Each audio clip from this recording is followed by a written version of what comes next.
Well, hey there, you're on the internet, I have some free time, and welcome to the Triple N Network, where all you newbie nerds can find all the news you'll need. Let's look at an ink today, shall we? Now, today's ink is by the infamous Akkerman of The Hague, but so I had it in sample form. I got a sample of it. This is number 16. I don't know how to pronounce this, but Oranje Boven? Oranje Boven? It's orange, like in English, but with a J instead of a G, and Boven, like bee oven. I don't know. Yeah, I don't know how to pronounce this. This is probably one of their more well-known inks. It's a very bright, intense orange. And amusingly enough, as I was doing these tests, my parents were in the Netherlands, and they were in Amsterdam first, and there's a 9-hour time difference. And they called me when they were out shopping because they had found the PW Akkerman shop in Amsterdam, and they went in and they asked what kind of Akkerman ink I wanted because I was telling them about Akkerman, and they kept trying to find it. So this ink is not just sold only in their stores in the Netherlands, it is only sold in their store in The Hague. So, I mean, luckily they, like, the whole point of their trip was they were going to The Hague, and they went and they went to the Akkerman store and actually bought me a couple bottles of it. And since I was enjoying testing this so much while they called me, I asked them to get me a bottle of Oranje Boven. So this is one of the bottles. Oh, marble's stuck. Come on. But yeah, in the box they come with this like foamy thing to, you know, keep it steady inside the box, which I thought was pretty cool. But, yeah, there we go. Got it to move. Yeah, so the marble allows, you know, the neck thing. But yeah, so I actually have both sample and bottle of Oranje Boven, and wow, this is an intense orange. But yeah, so 2 pens I used were these because I felt like being thematic. This is a Pilot Metropolitan with a Japanese fine nib, and I am still learning how to use this because this is so fine. It's like trying to write with the corner of a razor blade. Yeah, so that's intense. And I also have this JinHao X450. I have more of these than I'd care to mention. And I love mine because they all tend to be pretty broad and pretty wet, and this one is. And you can actually see just like how separated those tines are. Usually this thing is flowing. So yeah, so those are the pens. That's the sample vial. Now, I wanted to see if I could find some comparables, and first of all I just wanted to say that, so this is from the sample vial, this one, and this one's from the bottle. They are the same. They are the same. I even did separate chromatography tests, but they were so identical that they're just the same. Now, the most obvious comparison, I felt, was Diamine Orange, since often Akkerman is said to be a copy, you know, of Diamine, or that it's the same or something. I will admit they're very similar. However, and actually I don't think the camera's showing this too much, but this one's actually just a little bit darker. Yeah, there, it's a little easier to see there maybe. It's just a tiny bit darker, but it is very similar, and in fact the chromatographies are quite similar. I wish I had gotten the chromatography for that one out. Here's another Diamine Orange. This one is Diamine Pumpkin. Now this one is different, you know, is darker than Boven. So yeah, that one has just a little bit more red to it. Here's Toucan Orange, which is actually very, very similar, if maybe a little bit lighter. So there's that. And then lastly, I have Noodler's Summer Tanager? Tanager? I don't know. But very sort of like similar-ish, but this one, I don't know how to describe it. It just sort of has a different texture. There's something different about it that I don't know is going to come across on camera. It's not as, this is eye-poppingly bright. This one is, I don't know, it's like it's airbrushed or something. It's just a little softened. But yeah, so let's check out the chromatography, and I'm going to attempt to zoom in, which is never graceful, so please bear with me.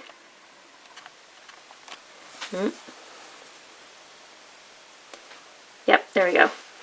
Now, the one on the left with the little D up in the corner is the one that I left dry. And I only let them dry for maybe like 10 or 15 minutes. So I put both lines of ink down and then the one that I do the way you're supposed to is I pretty much instantly then dunk it in the water, and when it's dry, the whole thing is dry after the water test, that's when I dunk this one, which usually takes about 10-15 minutes. Now, they are very similar, and actually a lot of the Akkerman inks are not known for their water resistance, kind of like Diamine in that way. But there is a little bit of one. Now you can see this sort of chalky, it looks like those big pieces of chalk that you had as a kid to draw, on your sidewalk or whatever. It's a chalky kind of pink. Then we get the orange, kind of like we see. And then this is not your monitor freaking out. That is like a intensely vibrant yellow, like almost a highlighter yellow. And yeah, I'd say the main difference with the one that I let dry is this initial dot got darker, the red is sort of more dense, and there's less orange up here, but the yellow is just as intense, so yeah. There's that. Now, I want to do some resistance tests. Now, here's water, which you can see really, really, really got it moving, but it also sort of made a bit of a mess. Now, 1/3 bleach solution. The camera's actually not showing how intensely pink this is. This is like a highlighter pink right here. And it all turned pink before it eventually went away as if it was never there. Ammonia pen flush got it moving, but not more or less than water. And hydrogen peroxide did something fascinating. Now here you can see it kind of separated out the yellow. Here it just sort of blended it into one solid smush of orange, which I thought was fascinating. But yeah, so anyways, there you go. On to the paper test. Top down in density, Clairefontaine 90 grams per square meter. Yep, it's it's very orange, and it is intensely orange. Yeah, that's kind of all I can say about it. It is so orange, and it actually doesn't shade pretty much at all. And I honestly don't know how I'm going to get this on camera, but I give you my word it is there. We have yellow sheen. Like bright, intense yellow. Like the sheen is almost just like, not even like gold, like actual gold, but like cartoonish gold yellow. And it is all over the wettest parts. So actually most of the shading you're seeing on here is actually contrast created by this intense yellow sheen. Please glitter, please. Or shine, please, something. Oh, God. Okay, we're not going to see it. But anyways, in the general writing, it is very intense. There's not a ton of shading. It is bright. Now, that Japanese fine took 13 seconds to dry. I can read. And that generally fairly broad and wet JinHao took 28. And honestly, I would have expected longer because this is, I say here it's slightly wet. No. It is not slightly wet. It is a 7 out of 10. It wet. It is wet. There's wet flowing ink. Yeah, so brace yourselves, because otherwise why would that Japanese fine just, holy moly. But yeah, very well behaved. There's no bleed, no feather, no spread, no echo. There is sheen, but it's this bright yellow. I wish I could get it on camera, but yeah, very well behaved in that regard.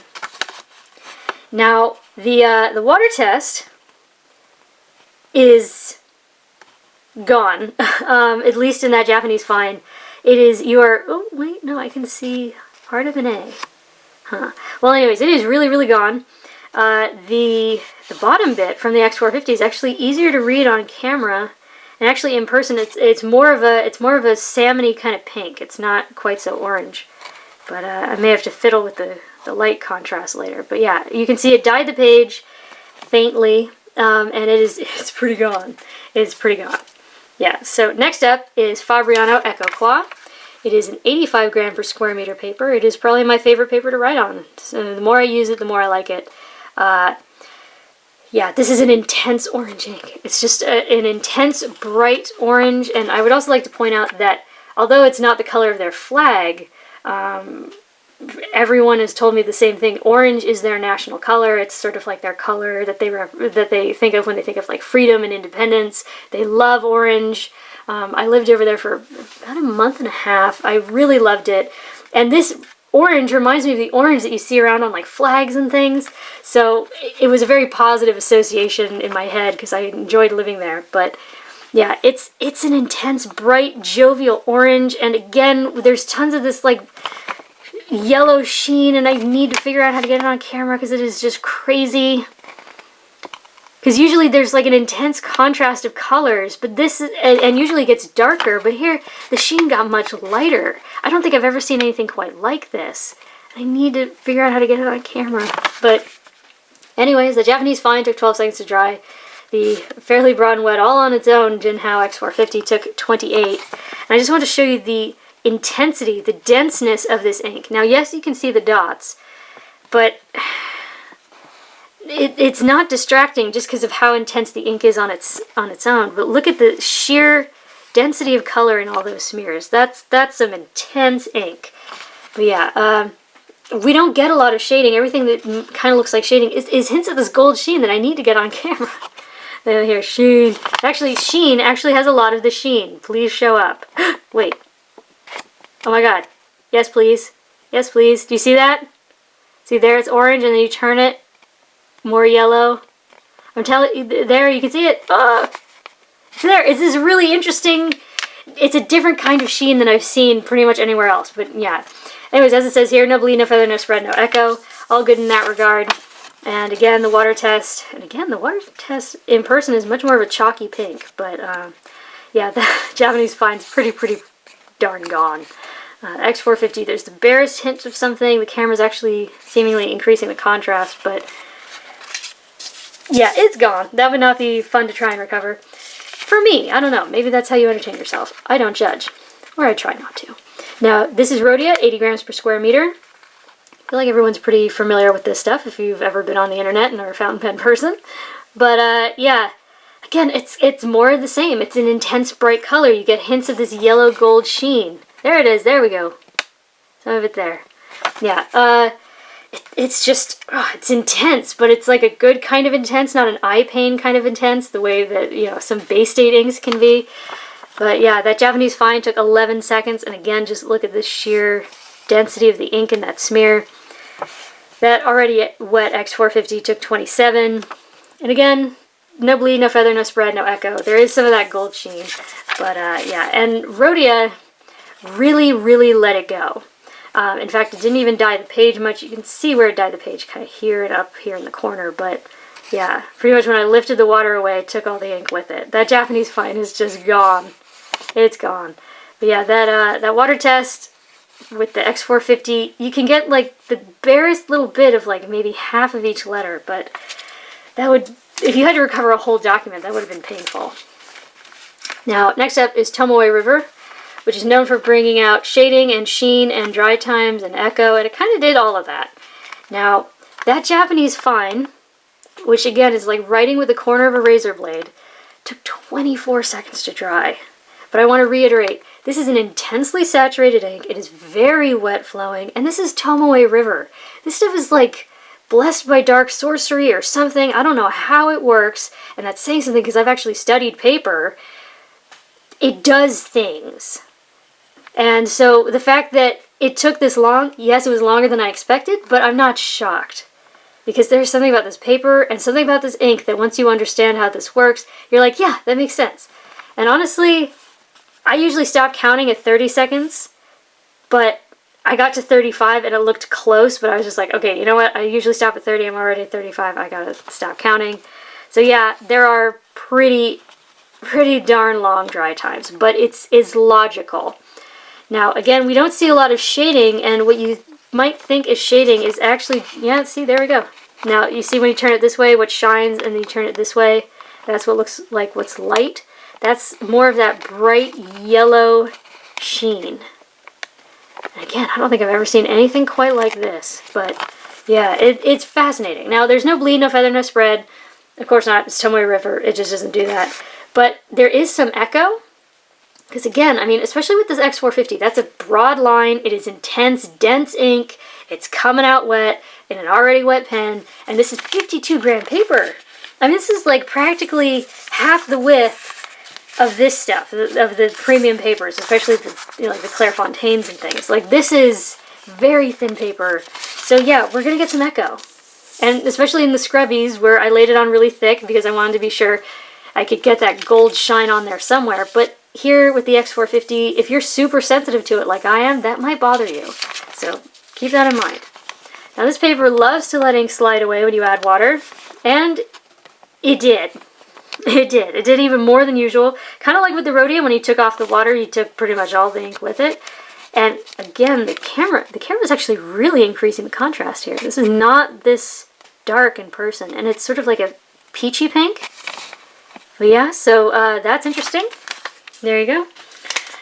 Now, to be fair, on the 3 more economical papers, well, I should say cheaply made because that's not economical, I only used the Japanese fine, except to write the name where I used the X450. Now, this is the world's worst 20-pound copier paper. It is essentially the worst paper I've ever encountered, and please believe me, that's saying something. So chances are you have something at least a little better than this. God, I hope so. But, yeah, here we get spread. See how the line width here on the Tomoe River is not as broad as it is here? Yeah, it could be worse. Honestly, I think it just turned it into like maybe a Western fine, so not too bad. But here we definitely have no shading. We have no shading whatsoever. We have no more sheen. That's gone. It took 1.5 seconds to dry. But honestly, so I'm going to bring this in.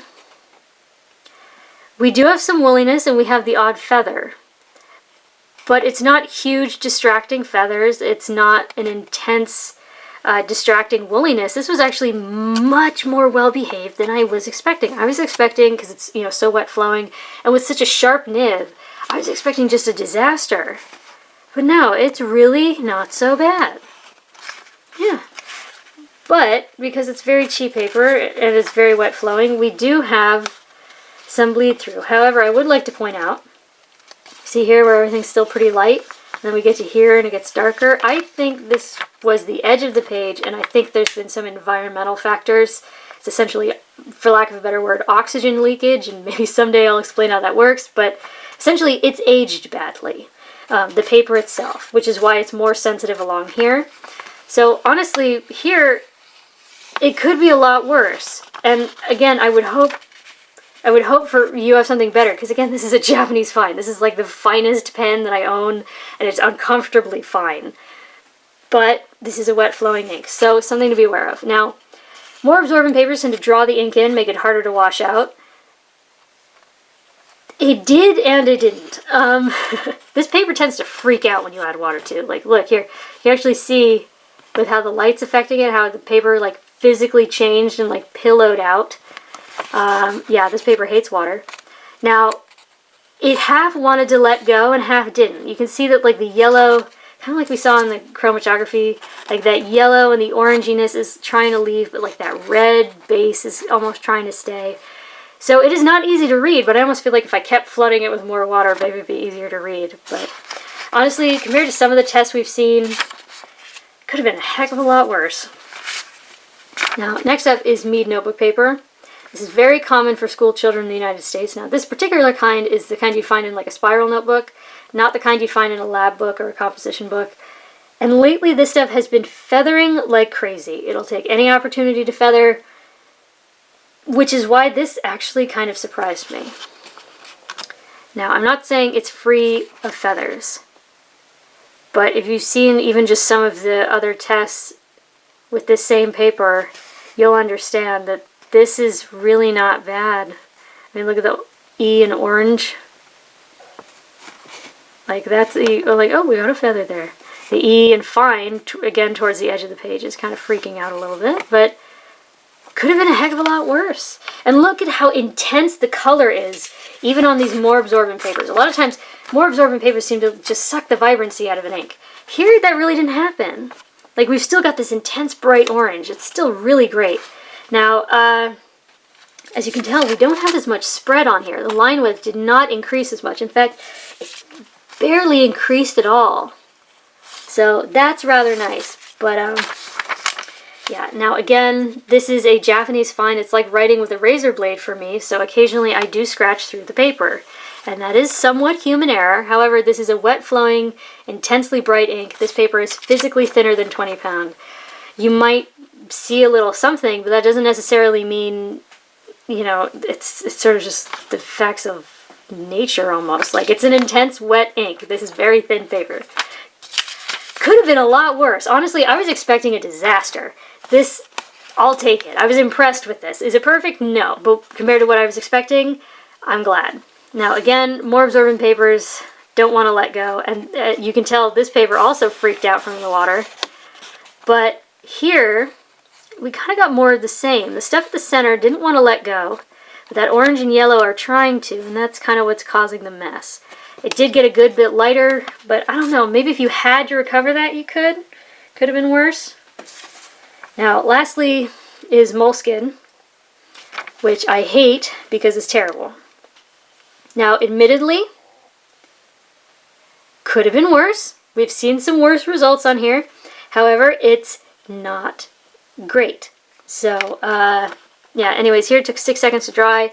We can kind of see like the woolliness of the writing, and here we do get much more feathering than we did on the Mead that usually loves to feather. We can sort of see it. It's like a ugly furriness, but yeah, it's not great. But that's my main problem. Now, yes, this is the X450, but this is not. This is not. All of this is not. That is a fine Japanese nib. Now, yes, it's... Now, a notebook of this size is what, like $12? An entire ream of this that you could, like, fill a binder is $3. I checked at Walgreens yesterday.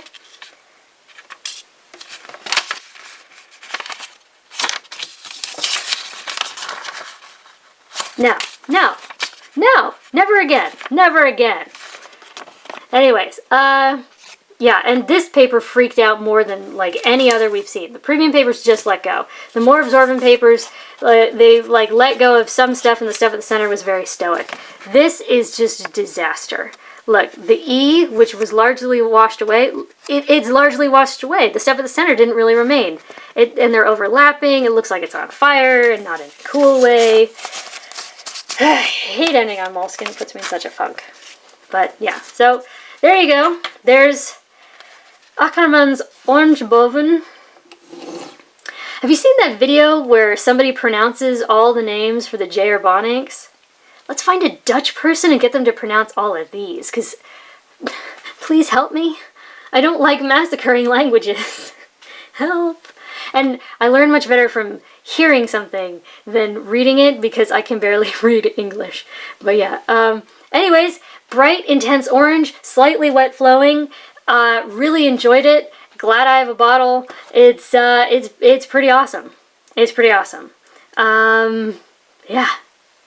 I mean, that crazy, like, light, bright yellow sheen thing. I honestly have never seen another ink with that kind of sheen before. That kind of not quite contrast. So it got lighter. Anyways, yeah, for your consideration from the Triple N Network. If you liked the video, please give it a thumbs up. If you'd like to see more, please subscribe to the channel.